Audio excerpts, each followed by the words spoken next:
మీకు pan card ఉందా? అదే జాగ్రత్త. ఎక్కడ పడితే అక్కడ పాన్ నెంబర్ కానీ జిరాక్స్ కానీ ఇవ్వకండి. ఎందుకంటే అది తిరిగి మీ మీదకే రావచ్చు. మీ పాన్ కార్డ్ని మీపైనే ఆయుధంగా ప్రయోగించవచ్చు.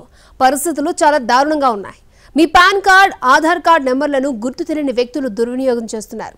దీంతో అసలైన పాన్, ఆధార్ హోల్డర్స్ ఇబ్బందులు పడాల్సి వస్తోంది. మీరు పాన్ కార్డ్ వాడుతున్నారా? పాన్ వివరాలు ఎవరితోనైనా షేర్ చేసుకుంటున్నారా? పాన్ జిరాక్సులు ఎవరికైనా ఇస్తున్నారా? జాగ్రత్త, పాన్ కార్డులు దుర్వినియోగం అవుతున్నాయి. ఇప్పుడు పాన్ కార్డుల మిస్యూజ్ అంశం దేశవ్యాప్తంగా కలకలం రేపుతోంది. ఆర్థిక లావాదేవీలకు పాన్ కార్డు తప్పనిసరి. పాన్ కార్డ్ అనేది భారత ఆదాయ పన్ను శాఖ జారీ చేసిన ఒక ప్రత్యేకమైన 10 అంకెల ఆల్ఫా న్యూమరిక్ ఐడెంటిఫైయర్. దీన్ని లామినేటెడ్ కార్డు రూపంలో ఐటీ డిపార్ట్మెంట్ జారీ చేస్తుంది. పన్ను ప్రయోజనాల కోసం భారతదేశంలోని వ్యక్తులు, సంస్థలకు పాన్ కార్డు ఒక ప్రత్యేక గుర్తింపు సంఖ్యగా పనిచేస్తుంది. బ్యాంకు ఖాతా, డీమ్యాట్ ఖాతా తెరవాలన్నా, పన్ను రిటర్నులు దాఖలు చేయాలన్నా అవసరమయ్యే ముఖ్యమైన డాక్యుమెంట్ పాన్. అది లేకుండా ఇన్కమ్ ట్యాక్స్ రిటర్న్స్ ఫైల్ చేయడం కూడా సాధ్యం కాదు. అంతటి ఇంపార్టెన్స్ ఉన్న పాన్ కార్డ్ దుర్వినియోగం కావడం కలవరపెడుతోంది. పాన్ కార్డును జాగ్రత్తగా ఉంచుకోవడం కూడా ఒక బాధ్యత. డిజిటలైజేషన్ వేగంగా అభివృద్ధి చెందుతున్నందున ఆన్లైన్ మోసాలు పెద్ద ముప్పును కలిగిస్తున్నాయి. ఆ మధ్య cricketer Mahender Singh Dhoni, Bollywood stars Shilpa Shetty, Madhuri Dixit లాంటి సెలబ్రిటీల పాన్ కార్డులు దుర్వినియోగమైనట్లు వార్తలొచ్చాయి.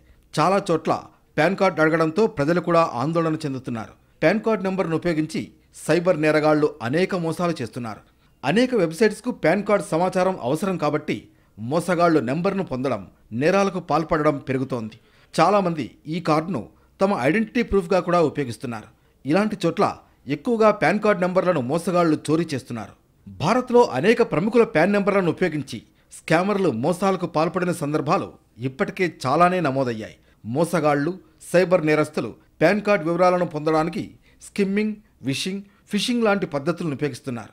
దీంతో చాలామంది మోసాలకు గురవుతున్నారు. పెరుగుతున్న సాంకేతిక పరిజ్ఞానం, ఆన్లైన్ గుర్తింపు పత్రాలు, డిజిటల్ లావాదేవీలతో బిల్లులు చెల్లించడం, టికెట్లు బుక్ చేసుకోవడం, రుణాల కోసం దరఖాస్తు చేయడం వంటి రోజువారీ కార్యకలాపాలు సులభతరమయ్యాయి. కానీ ఆన్లైన్ ప్లాట్ఫామ్స్ వినియోగంతో ఐడెంటిటీ చోరీ, సైబర్ క్రైమ్స్ పెరుగుతున్నాయి. చనిపోయిన వారు, నిరక్షరాస్యులు, వృద్ధులు, రైతులు, తరచూ పాన్ కార్డు వినియోగించిన వ్యక్తుల పాన్ నెంబర్లు దుర్వినియోగానికి గురవుతున్నాయి. ఇన్కమ్ ట్యాక్స్ డిపార్ట్మెంట్ నోటీసులు పంపడంతో కొంతమంది పాన్ కార్డు దుర్వినియోగం కేసులు వెలుగు చూశాయి. ఇప్పటికే దేశవ్యాప్తంగా అనేక కేసులు నమోదయ్యాయి. ముంబైకి చెందిన ఓ వృద్ధురాలు 2010-11 ఆర్థిక సంవత్సరంలో ₹1,30,00,000 విలువైన ఆస్తిని తన ఆదాయంగా భావించి విక్రయించినట్లు ఐటీ అధికారులు ఇన్కమ్ ట్యాక్స్ అప్పిలేట్ ట్రిబ్యునల్కు నివేదిక ఇచ్చారు. ఆమెకు ఎన్నిసార్లు నోటీసులు ఇచ్చినా స్పందించలేదని ఇన్కమ్ ట్యాక్స్ అధికారులు ఆరోపించారు. దీంతో ఐటీఏటీలో విచారణను ఎదుర్కోవాల్సి వచ్చింది ఆ వృద్ధురాలు. విచారణలో అసలు నిజం వెలుగు చూసింది.